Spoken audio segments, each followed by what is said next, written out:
ঢাকা বিশ্ববিদ্যালয়ের প্রাণকেন্দ্রে আবারও উঠছে প্রশ্ন, এই নির্বাচন কি সত্যি গণতন্ত্রের নাকি এটি নতুন ষড়যন্ত্রের কৌশল? 18 আগস্ট সোমবার রাতে ঢাকা বিশ্ববিদ্যালয়ের ক্যাম্পাস যেন রাজনৈতিক অস্থিরতার নতুন অঙ্গনে পরিণত হয়। ডাকসু নির্বাচনের মনোনয়নপত্র জমা দেওয়ার সময়সীমা হঠাৎ একদিন বাড়ানো হয়, আর এই সিদ্ধান্তকেই ভিন্ন চোখে দেখছে ঢাবি গণতান্ত্রিক ছাত্র সংসদ। তাদের অভিযোগ, এটি কেবল সময় বাড়ানোই নয়, বরং নির্বাচনের গতি মন্থর করার একটি কৌশল। তারা বলছেন, প্রশাসনের পক্ষপাতমূলক আচরণ সাধারণ শিক্ষার্থীদের মনে নতুন করে প্রশ্ন তুলছে। গণতান্ত্রিক ছাত্র সংসদের মতে, এই সুযোগে কিছু সংগঠন বিশেষ সুবিধা পেতে পারে, বিশেষত ছাত্রদলকে সুবিধা দেওয়ার অভিযোগ ওঠে।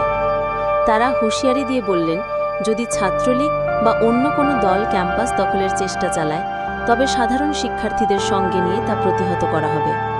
সংবাদ সম্মেলনে উপস্থিত শিক্ষার্থীদের চোখে ছিল ক্ষোভ আর হতাশা। কেউ কেউ বলছিলেন, আমরা ভোটের মাধ্যমে নিজের নেতৃত্ব বেছে নিতে চাই, কিন্তু প্রশাসন যদি বারবার খেলা করে, তাহলে গণতন্ত্র কোথায়? অন্যদিকে হলগুলোতে ছড়িয়ে পড়েছে উৎকণ্ঠা। ক্যাম্পাসে যেন নীরব এক চাপা টানাপোড়েন চলছে।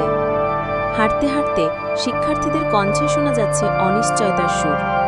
শহীদ মিনারের সামনে জটলা বেঁধে আলোচনায় মেতেছিল শিক্ষার্থীরা।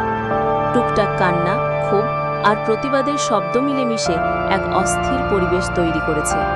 ঢাবি ক্যাম্পাস, যে ক্যাম্পাস গণতন্ত্রের ইতিহাস বহন করে, আজ সেখানে ভেসে আসছে সন্দেহ আর ক্ষোভের শব্দ।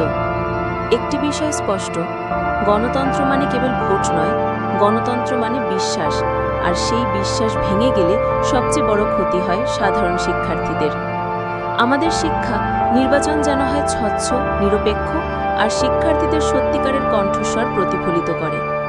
ঢাকা বিশ্ববিদ্যালয়ের ইতিহাস বারবার প্রমাণ করেছে, ছাত্র সমাজই দেশের বিবেক। আজও তারা লড়ছে সেই বিবেককে বাঁচিয়ে রাখতে। সময় বলে দেবে, এই নির্বাচন হবে ন্যায্যতার প্রতীক নাকি আবারও রাজনৈতিক ছকের শিকার। গণতন্ত্রের পথ হোক স্বচ্ছ ও অবিচল, এটাই আমাদের প্রত্যাশা।